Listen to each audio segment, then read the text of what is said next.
Many years down the line, when you look back at life, I think one of the major milestones is the youth group because it has a lot of memories attached to it.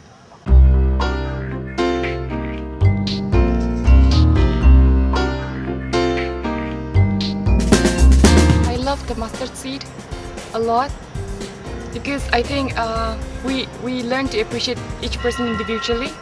You know, I like our hikes. I'm sorry, guys. I like our hikes. All we had was ourselves, like each other, and we're like telling each other, please don't go this way because it's it's mucky, or don't go that way, it's dangerous, it's slippery. So that was nice. Potlucks, good food where every cook gets to show off their talents.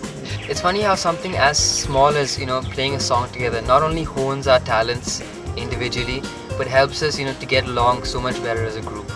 I think the fets was about coming the togetherness because meeting at the youth group is one dimension altogether, but the time when we really get to bond or when we really get to spend time doing something constructive with one another was the fet. Even when we went down to the CNI children's home, where I knew you're giving to them and you're giving out of your own happiness. And we all got a child or a couple of children to take care of and have spent time with.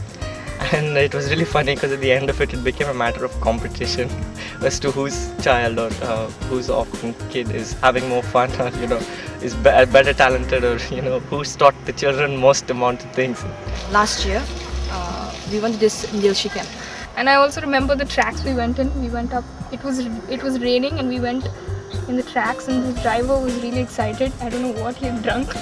He drove the tracks really, really fast, and we were literally falling off the tracks. Nilshi camp reminds me of my classic walk. That's it. What made the youth group fun and what made it valuable, and the reason why we have so many memories of youth group, is because of the contribution of these 5 people that are going to be leaving this year.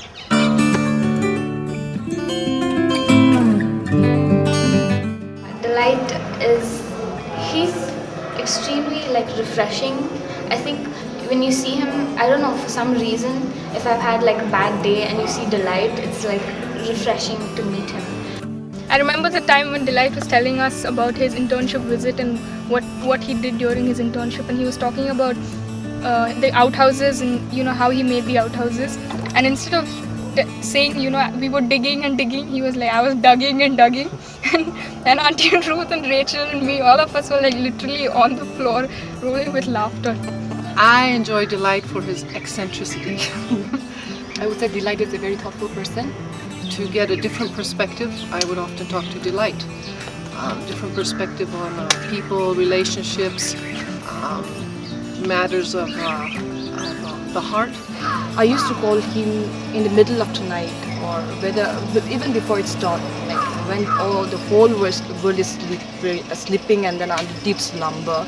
I'll give him a call, and then whenever I'm going through some kind of emotional drama, some disturbances, and I'm facing complexities of life, I'll give him a call, and he used to really enlighten me, encourage me, and he's been a source of encouragement, strong support.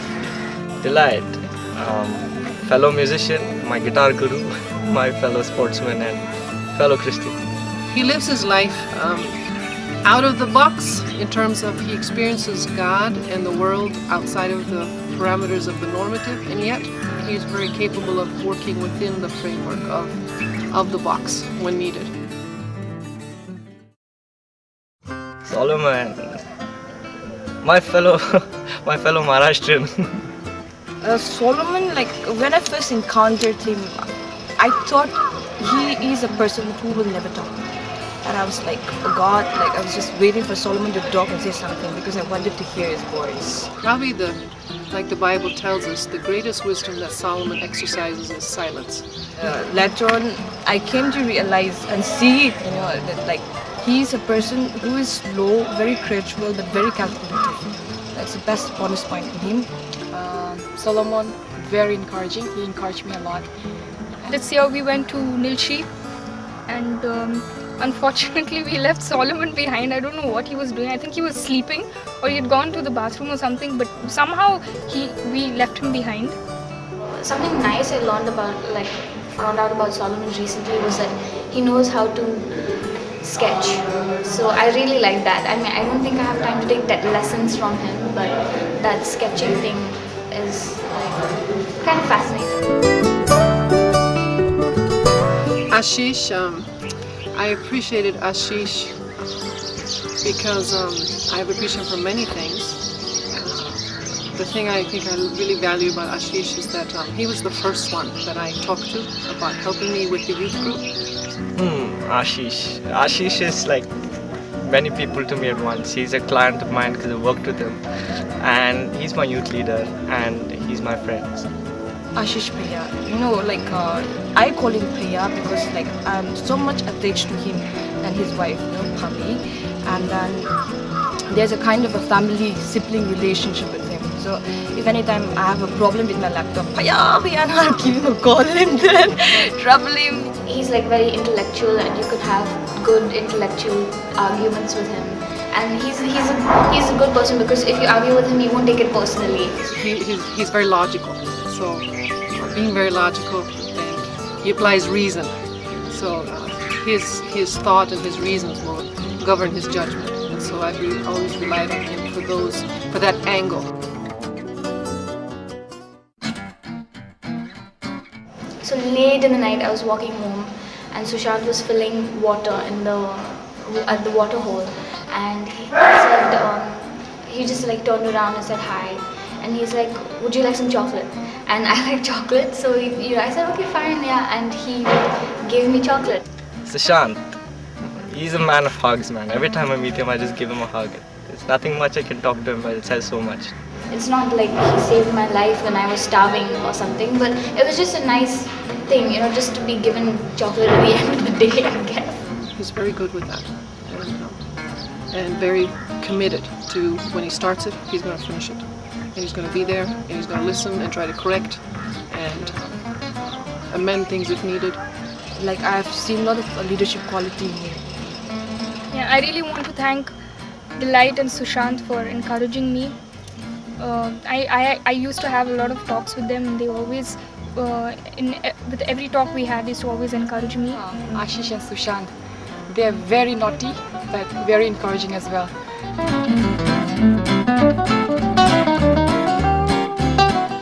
Isaac, I love this guy. He's very, very cool guy, and every time I see him, it just, he doesn't have to do anything much, and it just brings a smile to my face. So Isaac,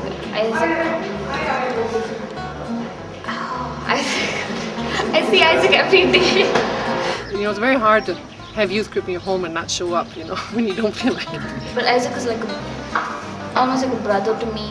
Isaac, my friend since he was this tall to that tall. One person who is always waving and then who knows how to give cheerful plans, very polite. I like his heart a lot. He's just kind of talkative, so I'm gonna miss that, the noise. Isaac is a remarkable young man who is most of all desiring to understand God.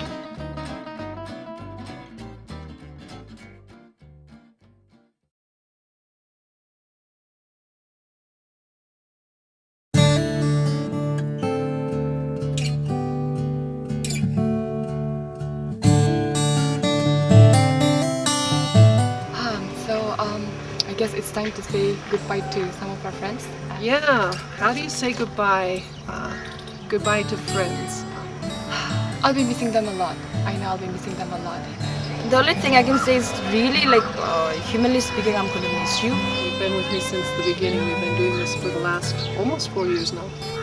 Even as they go out and do their ministry, I pray that God will bless them and be as much blessing to others, even as they have been so much a blessing to me. When it comes to ministry and our commitment, I'm quite happy that you are leaving the campus for a good cause, and then you are going to practice what you have learned in the seminary. Now to have them leave, I'm very scared. I don't know, I'm very scared that they won't be there around, for me to just go and ask them, okay, what now, So. Alright guys, I'm not going to say goodbye because I'm living on the hope that we'd meet again. But till then, I know you guys are going to do well considering where you are and the way you're shaped here. I just know that you're going to excel in whatever you do. God bless. Yeah, bye, you guys. We'll be missing you, and you'll always be in our prayers. And thank you so much for everything. I just hope that all of you take back good memories from UBS. In Germany, we don't say goodbye, we say auf Wiedersehen, which means until we meet again. That's really what I want to say, because I hope to meet all of you again. And I hope that all of us, us youth, including me, that we were part of your good memories.